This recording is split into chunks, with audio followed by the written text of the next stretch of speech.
अप्सरा रंभा को क्यों 1000 वर्ष तक बने रहना पड़ा शिला? पौराणिक कथाओं में कई अप्सराओं का जिक्र सुना जाता थी। स्वर्गलोक में कई सुंदर अप्सराएं रहती थीं। अप्सरा स्वर्गलोक की शोभा बढ़ाती थीं और इंद्र का मनोरंजन करती थीं।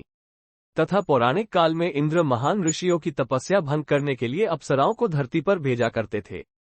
आज हम यहाँ ऐसी ही एक अप्सरा की कहानी बताने जा रहे हैं, जिसने महर्षि विश्वामित्र की तपस्या भंग करने की कोशिश की, लेकिन ऋषि ने उसे पत्थर बनने का श्राप दे दिया। मित्रों, पौराणिक शास्त्रों के अनुसार देवलोक में रहने वाली बहुत सी ऐसी अप्सराएं हुआ करती थीं, जो बहुत ही अनुपम, अति सुंदर, अनेक कलाओं में दक्ष, तेजस्वी और अलौकिक होती थीं।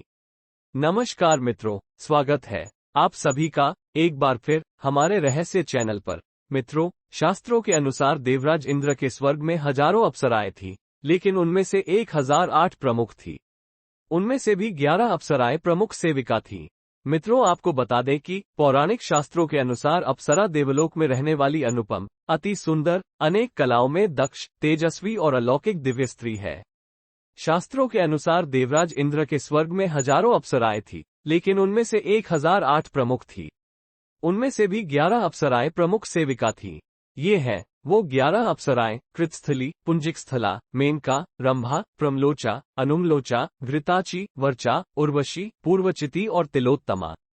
इन सभी अप्सराओं की प्रधान अप्सरा रंभा थी। रंभा अपने रूप और सौंदर्य के लिए तीनों लोकों में प्रसिद्ध थी। यही कारण था कि हर कोई उसे हासिल करना चाहता था।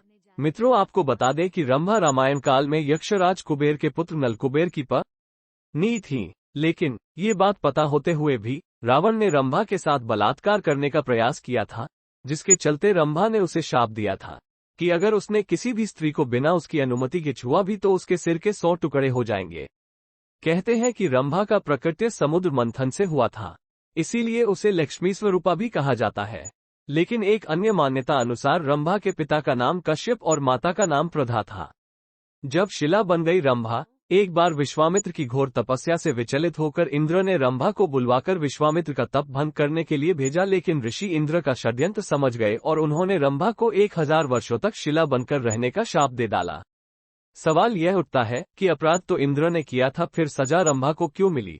हालांकि वाल्मीकि रामायण की एक कथा के अनुसार एक ब्राह्मण द्वारा ये ऋषि के शाप से मुक्त हुई थी, लेकिन स्कंद पुराण के अनुसार इसके उद्धारक श्वेत मुनि बताए गए हैं, जिनके छोड़े बाण से यह शिलारूप में कण्वतीर्थ में गिरकर मुक्त हुई थी। रंभा तीज, रंभा के नाम से एक तीज भी आती है। ये 3 ज्येष्ठ माह के शुक्ल पक्ष के तीसरे दिन होती है।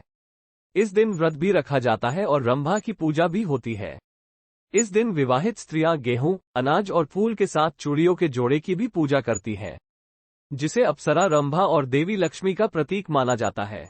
अविवाहित लड़कियां भी अच्छे वर की कामना से इस व्रत को रखती हैं।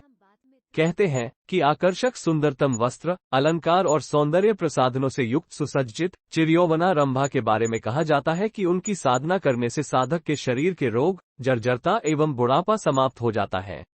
मित्रों, अगर आपको हमारे द्वारा इस वीडियो के माध्यम से दी गई जानकारी पसंद आई हो, तो हमें कमेंट करके जरूर बताएं। और इसी तरह की और वीडियोस देखना चाहते हैं तो हमारे चैनल को लाइक, शेयर और सब्सक्राइब करें।